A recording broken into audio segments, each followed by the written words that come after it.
So, today is one of those days where it's kind of overcast outside and my house is a mess. And in order to avoid being in here and cleaning, I decided that I'm going to pick some flowers from the garden and kind of do a little bit of a vase life test on them to see at what stage I should be picking flowers for their longest vase life. Kind of what color combinations look good together, what looks good as filler, what things will die if I cut them at the wrong time. So yeah, I've just been playing in the garden. So much has come on in the last probably 2 to 3 weeks. It's just a color explosion down there. There are bugs and grasshoppers and spiders and bees, all kinds of bees everywhere down there.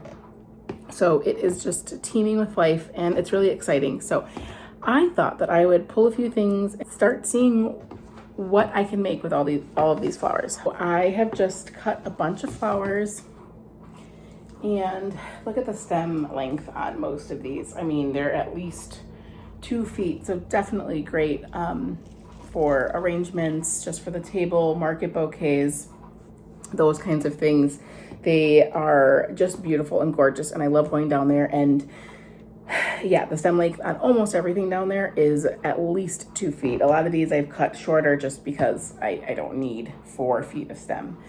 So right here I've got some water. It's just tap water. It's probably a little bit cooler than room temperature. I haven't put any food in here, but it's probably a good idea to put something that will give the flowers some sort of food. Once they're cut, they don't really have any way of getting any nutrients, and if you put food in here, help them keep their color and it will increase the vase life significantly. So that's something probably down the road I will invest in, just because I do have so many flowers and I do give so many bouquets away. Last year I did, and this year I've started to as well. And it's just something nice to toss in there. It's easy. And like I said, it will extend the vase life for almost all of these flowers and filler and all that stuff. So I'm just going to show you a few of the things that I picked, and I'm going to toss them in this vase and kind of keep an eye on them and see what they look like in a few days from now. I probably should put them in separate vases, but when I'm giving them to people, they're not separating each stem into different vases. So why not put them all in the same water? Because that's where they're going to be when I give them away. So I'm not sure what kind of daisy this is. The other daisies that we had, they have all died. So this might be like an oxeye daisy. This one might be more of like something that was planted on purpose versus those wild daisies that are kind of everywhere. So I am starting to really love goldenrod. These are not in full color yet. They're probably maybe a week out from being really, really yellow, but I do like this lime color that they've got going on, and they really do make a really pretty and excellent filler. So those have been nice to be, I've really enjoyed throwing those into bouquets and seeing, they're really texturally interesting and visually appealing, and they just have something about them that has really grown on me. We've got these Rudbeckia or brown-eyed Susans. They are everywhere. They have been coming on for the past couple weeks, and they don't show any signs of stopping. They're a really nice addition to a bouquet. So the lilies are something that I'm playing around with. These are really well-established lilies. So they're having 3, 4, 5, 6, 7, 8, 9, 10, 11, 12, and then there's 2 that look like they have already bloomed and have fallen off. So I'm picking them at this stage. There's a little bit of color. They're opening up just a tad, so those should open up in the next couple of days. I've also picked one like this, and it again has a couple buds that look like they should open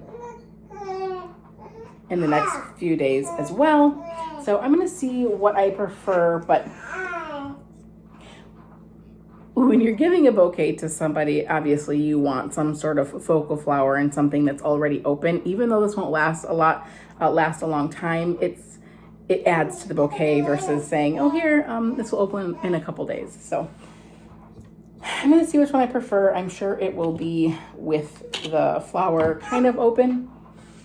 But if I could harvest them at a little bit at a stage that's a little bit more closed, I think that would be ideal. What I'm super lucky to have is all the phlox that I could ever want. Seriously, all different colors, sizes, shapes. I am trying to see at which stage they're best harvested. This one's really, really open versus something like this where there's a lot more closed buds. I just think that even at this stage where there's only 4 or 5 open, the color is just so interesting and it's texturally appealing that I think phlox at any stage is pretty much good to go. This one has so many blooms and I just look at this one. It's pure white. It's just so pretty. I love them so much. So I'm gonna trim these down and stick them in and see how long they last. There's another one with like just that deep purple and they're like a lot smaller, but they're really pretty as well. Again, I really love that dark color in there.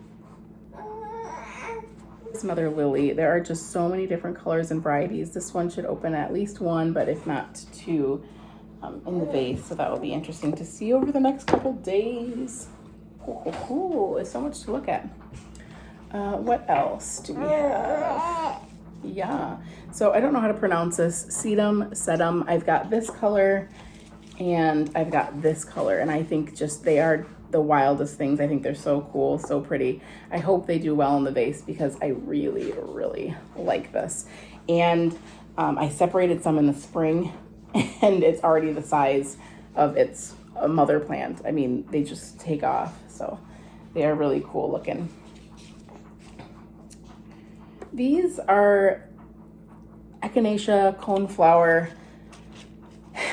I never know when to harvest these. I don't know if, see the necks on here are a little bit flimsy. I don't know if that's preferable to this, which is a little bit more stiff, but it's already fully opened. So I am kind of playing around with these and kind of seeing what stage is better for those.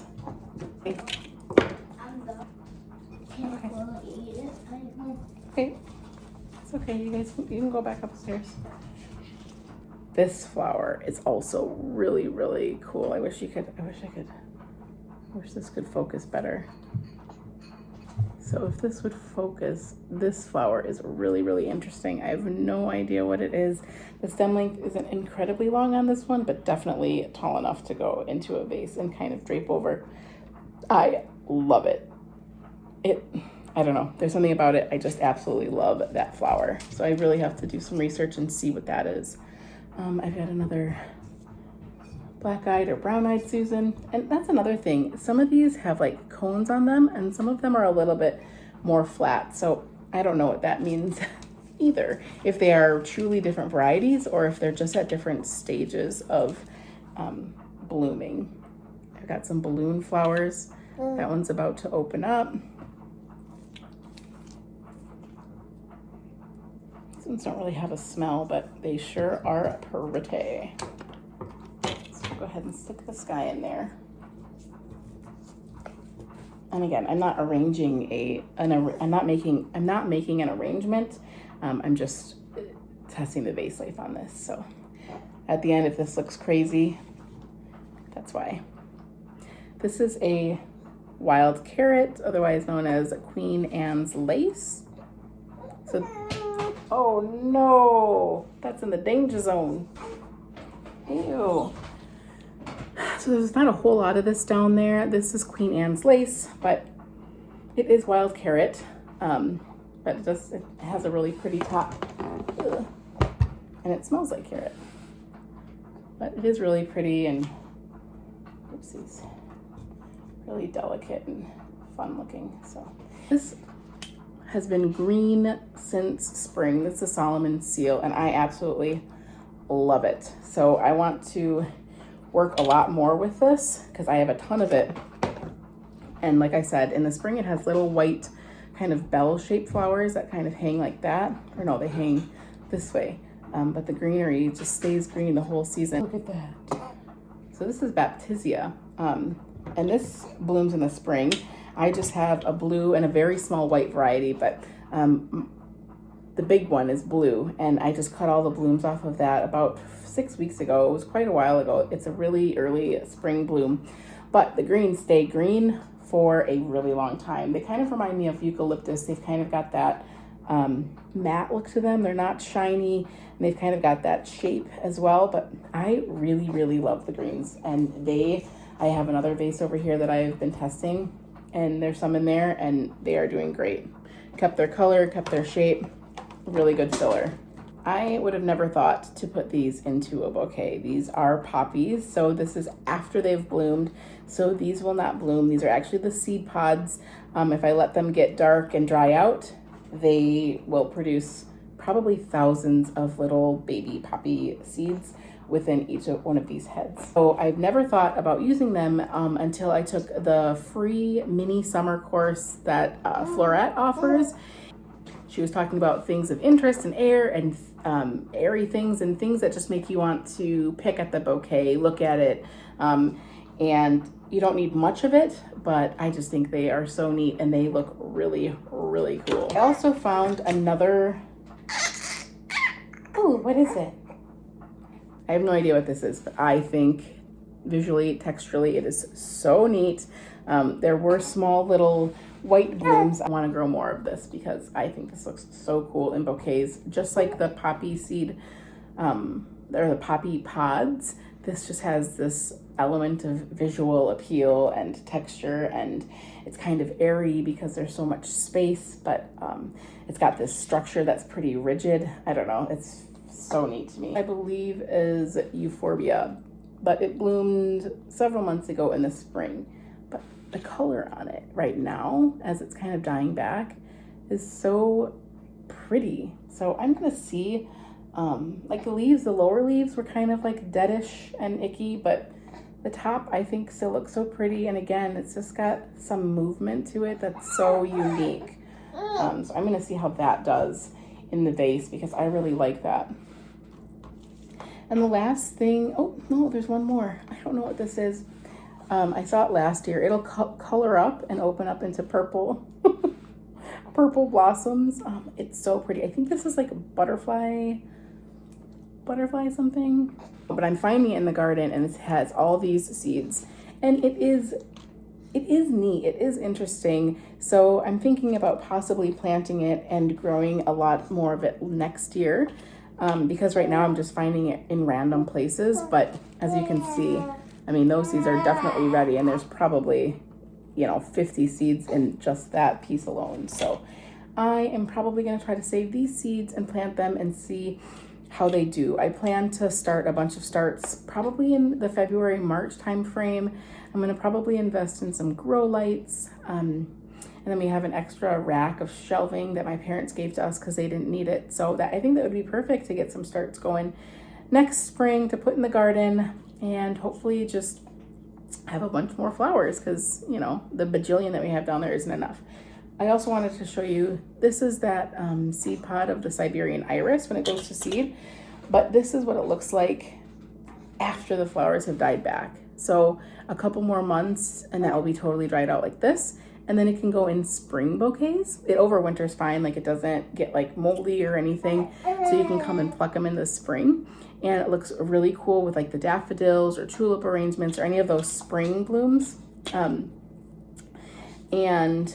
then I think it will also look really cool with some fall arrangements as well. Once you start getting the squashes and the mums and the dahlias and some of those more fall-like hues, the reds, the yellows, oranges, sunflowers, those type colors. So I am very excited to learn more about all of these flowers and to see how they do in this vase and see what their vase life is, and just trying to hone in my skills on when to pick, how to pick, when to change the water, how to feed, all of that stuff. So thank you so much for watching me play around with flowers for my garden, and we'll see you in the next video.